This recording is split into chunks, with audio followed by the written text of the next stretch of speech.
taking on Ohio State. Ooh, don't you dare ask what a Buckeye is. HLN's Rivalry Express, starting at 6 on Morning Express with Rob and Mead.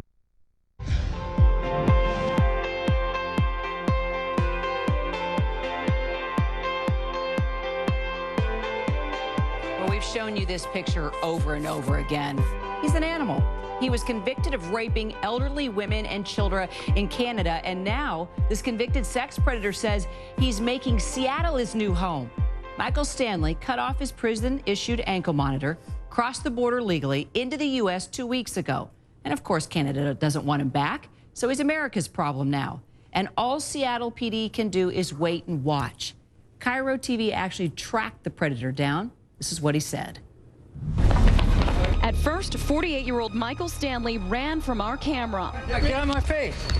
Get out of my face. Police say he's a dangerous sexual offender wanted in Canada. But then Stanley turned around to answer our questions. But do people need to be worried about their safety? No, not with me. Detectives say Stanley, a U.S. citizen, was convicted of attacking an elderly woman in her 80s. He was released from prison on other charges in Canada in 2011, but had to wear an electronic monitoring ankle bracelet. He cut it off October 1st. October 1st, I had enough. I said, I'm leaving this country. Somehow, Stanley managed to cross the border 6 days later. He says he spent part of his childhood in Seattle and that his brother still lives here. He has no plans on leaving and registered as a homeless sex offender with the King County Sheriff's Office. That means he'll have to check in every week. And you've been sleeping on the streets? Basically, walking the streets. Even though he's wanted in Canada, Canadian authorities say cutting off his bracelet isn't a serious enough offense to extradite him. SPD says it will track Stanley, but he says he hasn't seen officers around since he talked to them. I told him, I said, you guys can watch me. I don't care. You can walk down the street with me. But you're not going to catch me doing anything.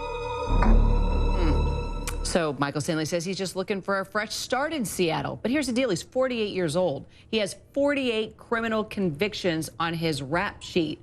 And Charles, I was looking at you. You said, how's this guy walk free? Well, he's not wanted for any crimes in the U.S. right now. Right, but in order to be a registered sex offender, you're supposed to have an address that corresponds with that registration. And so this guy, obviously, if he's wandering the streets, doesn't have that.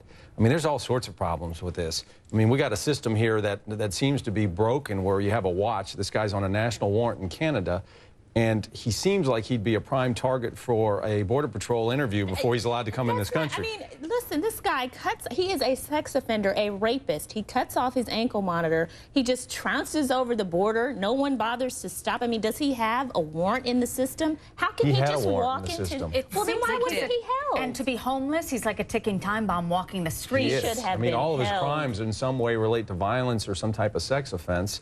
I mean, you can see why Canada wanted to get rid of this problem because he was under active monitoring with the Canadian authorities, right, by the provincial folks there, and they decided, well, we're going to save ourselves some money and some hassle, and let's just let this guy go across the border. Well, I can say we have made calls, and we are told because of privacy issues, et cetera, we're having a hard time tracking down what exactly happened at the border. He gives his account, which we'll talk about in a minute, but we're trying to get the other side. It's just not that easy, and because it looks like, to me, somebody didn't do something right. Absolutely. Because with this guy's rap sheet and the fact that he cut off this ankle bracelet, how can you possibly be allowed to cross the border? We detain folks all the time in this country at airports, at every type of, at every control point that we have in this country. And Canada says they warned America. They warned him that he was coming. Well, at this point, look, I think the King County DA's office there is trying to figure out if they can civilly commit this guy, which is something short of a criminal conviction, but it's a way to hold a sex offender that is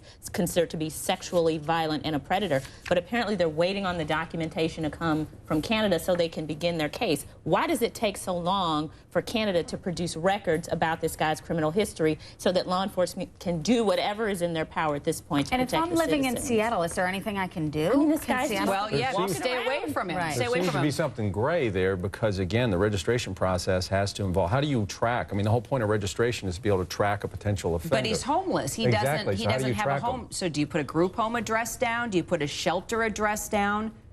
To me, it just doesn't seem like he would qualify or be complying with registration unless he has a specific address. I think it's a good thing we're showing his face. I do, so that people know what he looks like and what to look out for. Well, you just heard from Michael Stanley, but he wasn't done talking. Next, he's actually going to tell us how he got across that border, his side of the story.